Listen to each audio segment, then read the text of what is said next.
नमस्कार दोस्तों, मैं सरोज पांडे। वृद्धाश्रम पहुंच गया मैं अपने बच्चों के साथ। यानी कि मेरे बच्चे मुझे लेकर गए वृद्धाश्रम।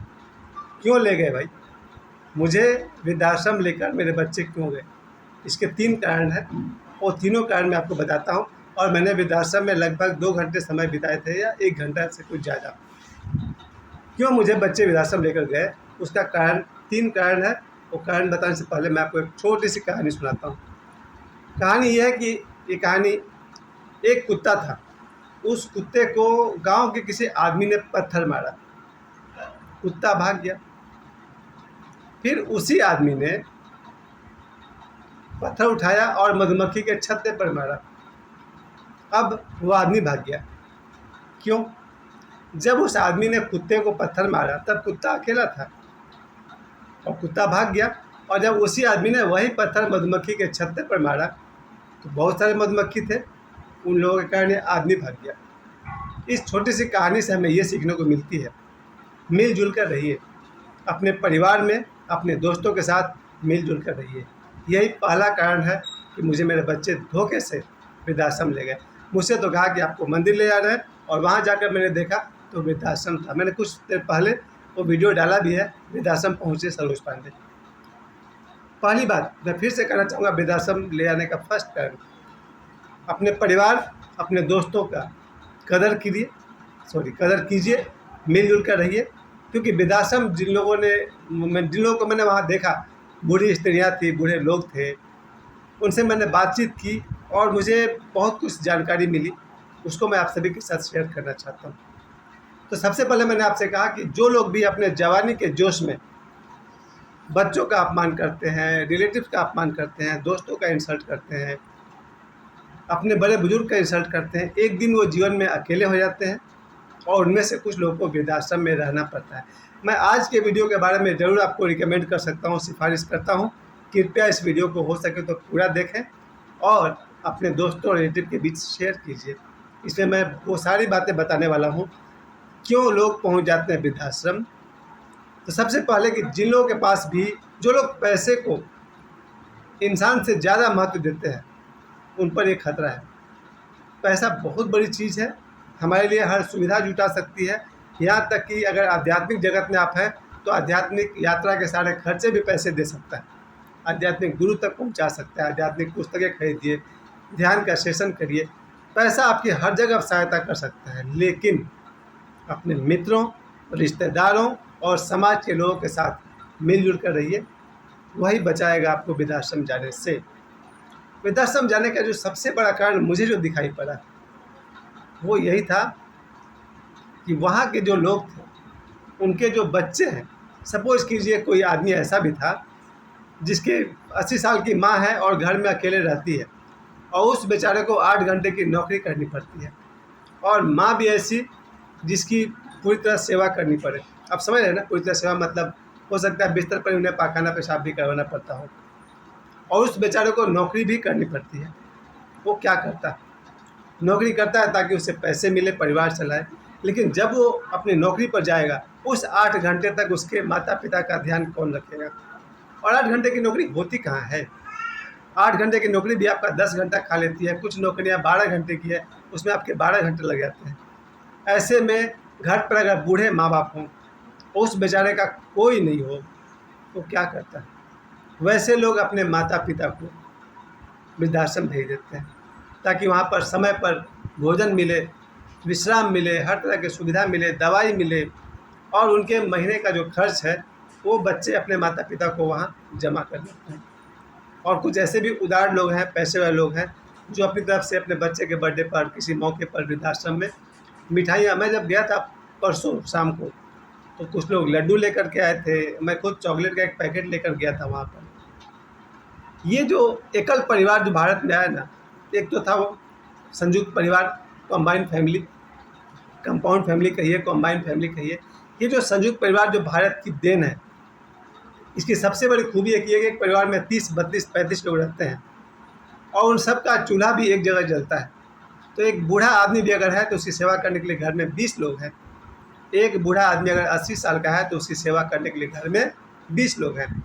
ऐसे में वो आदमी वृद्धाश्रम जाने की उसको ज़रूरत नहीं है, घर ही उसके लिए स्वर्ग है। उसके बच्चे, उसके दादा, उसके पोते इतनी सेवा कर देंगे कि वृद्धाश्रम जाने की ज़रूरत नहीं। तो भारत में जो संयुक्त परिवार का जो रिवाज है, सभी परिवार का मिलजुल कर चचेरा ममेरा फुफेरा 30-32 लोग एक परिवार में रहते हैं, ये बूढ़े बुजुर्गों को उनके बुढ़ापे को भी स्वर्ग बना देता है। सारी सुविधा भोजन पानी से लेकर पाखाना पेशाब तक सारा सुविधा घर में ही उपलब्ध करा देते हैं। ये है भारत की एक संस्कृति की खूबसूरती। लेकिन कुछ लोग जो वेस्टर्न कल्चर को फॉलो करने लग गए, जिसे वेस्टर्न कल्चर में मैंने सुना है, हम तो गए नहीं बाहर, कि वहाँ पर लोग अकेला रहना पसंद करते हैं। सिंगल फैमिली जिसको बोलते हैं, क्या बोलते हैं, यूनिट फैमिली, जिसमें पति होते हैं, पत्नी होते हैं, 2 बच्चे होते हैं। और वो परिवार इतने छोटे हो जाते हैं कि बच्चे हॉस्टल में सिर्फ पति पत्नी बच गए। उसमें से भी अगर पति पत्नी में 1-2 महीने में टेंशन हो जाए, झगड़ा हो जाए, डाइवोर्स की हालत हो जाए, तो पति किसी अलग फ्लैट में रहता है और पत्नी किसी अलग फ्लैट में रहती है। पति पत्नी 1-2 किलोमीटर दूर भी रहते हैं। ये जो तरीका है एकल परिवार का, सिंगल फैमिली का दुष्परिणाम ये हो सकता है कि बूढ़े माँ बाप को ओल्ड एज होम में रखना पड़े। इसलिए भारतीय संस्कृति को मैं बहुत सम्मान करूँगा, जिसमें बूढ़े बुजुर्गों की सेवा करने के लिए 10-20 लोग हमेशा घर में उपलब्ध हैं। दूसरी बात मैं इसी के साथ साथ मैं आप सभी से कहना चाहता हूँ, जैसे मैंने आपसे कहा कि सभी से मिलजुल कर रहना है, वो मैंने कुत्ता और मधुमक्खी वाली कहानी कही। वो कहानी मेरी नहीं है, वो कहानी बाबा बागेश्वर ने सुनाई थी कि एक कुत्ता था, उसको पत्थर मारा गया तो कुत्ता भाग गया। वही पत्थर जब मधुमक्खी के छत्ते को मारा गया तो आदमी भाग गया। क्योंकि आप लोग बाबा बागेश्वर को हो सकता है नहीं सुनते होंगे, उनका वीडियो को पार कर लेते होंगे, इसलिए मैंने ये कहानी आपको अलग से सुनाई। इस कहानी का क्रेडिट बाबा बागेश्वर को जाता है। उन्होंने बताया था कि अपने परिवार में, अपने समाज में, अपने देश में, अपने दोस्तों में मिलजुल करो। सुबह ही मेरा एक बहुत प्यारा दोस्त है लोको भैया, उसने मुझे बताया था कि जीवन में पैसा हो, गाड़ी हो, सब सुविधा हो और दोस्त नहीं हो तो फिर ज़िंदगी आधी बेकार चली जाती है। मैं भी इस बात को इस उम्र के पड़ाव पर महसूस करता हूँ कि जीवन में धन हो, परिवार हो, सब हो, दोस्त नहीं हो तो, क्योंकि आप अपने मन की सारी बातें अपनी पत्नी को भी नहीं बता सकते हैं, अपने बच्चों को नहीं बता सकते हैं। ऐसे में हम अपने मन की सारी बातें अपने दोस्त को बता सकते हैं। और अगर जीवन में दोस्त हो ही नहीं तो वो आदमी अपने मन में घुटते रहता है और तरह तरह के शारीरिक विकार भी पैदा होते हैं मन में दमन के कारण। तो मेरे जीवन में जितने भी दोस्त हैं उनसे मैं कहना चाहूँगा कि जीवन में दोस्त का स्थान किसी परिवार से कम नहीं है, थोड़ा ज़्यादा ही है। क्योंकि जहाँ माता पिता पत्नी भाई से बात नहीं कर सकते हैं, वहाँ हम अपनी समस्याएं अपने दोस्त को बता सकते हैं और दोस्त भी अपनी समस्या आपको बता सकते हैं। दोस्तों की एक और भूमिका मैं आपको बता दूँ, सबसे ज़बरदस्त बात यह है कि मेरे जीवन में जब जब निराशा हुई, मेरे दोस्तों ने बढ़ चढ़ कर मुझे हिम्मत बंधाई और हमें प्रोत्साहित किया आगे बढ़ो। मेरे बचपन के कुछ दोस्त हैं जिनका नाम उनकी आज्ञा के बिना नहीं ले सकता हूँ। ये अपना मेंटल सपोर्ट, साइकोलॉजिकल सपोर्ट, मानसिक समर्थन हमेशा मुझे फेसबुक के थ्रू देते हैं। ये लोग मेरे बचपन के दोस्त हैं। मैं थोड़ा भी परेशान होता हूँ तो मेरे पास उनका मैसेज आता है, फ़ोन आता है। जीवन में दोस्तों का होना बहुत जरूरी है। यहाँ जहाँ मैं पाथरडी लोकोगया में रहता हूँ, यहाँ के मैं 2-3 दोस्तों की मैं बात करना चाहता हूँ, बिना नाम लिए। 24 घंटा तैयार है वो लोग मेरे लिए। जब कभी मुझे किसी भी तरह की ज़रूरत हो, चाहे पैसे की हो, गाड़ी की हो या शारीरिक सपोर्ट हो, मेरे दोस्त हमेशा तैयार रहते हैं। और आज भी मैं अपने 2 दोस्तों से मिला, दोनों जगह मुझे समझ में आया कि जीवन में दोस्त का स्थान और पैसे का स्थान में से अगर एक को चुनना पड़े तो मैं दोस्त को महत्व दूंगा, क्योंकि दोस्ती के बीच पैसा नहीं आना चाहिए। मेरे जो भी 2-3 दोस्त यहाँ हैं और पूरे देश में हैं, यहाँ तक कि विदेश में भी है, मैं सभी दोस्तों से कहना चाहता हूँ, दोस्ती के बीच पैसा कभी नहीं आना चाहिए।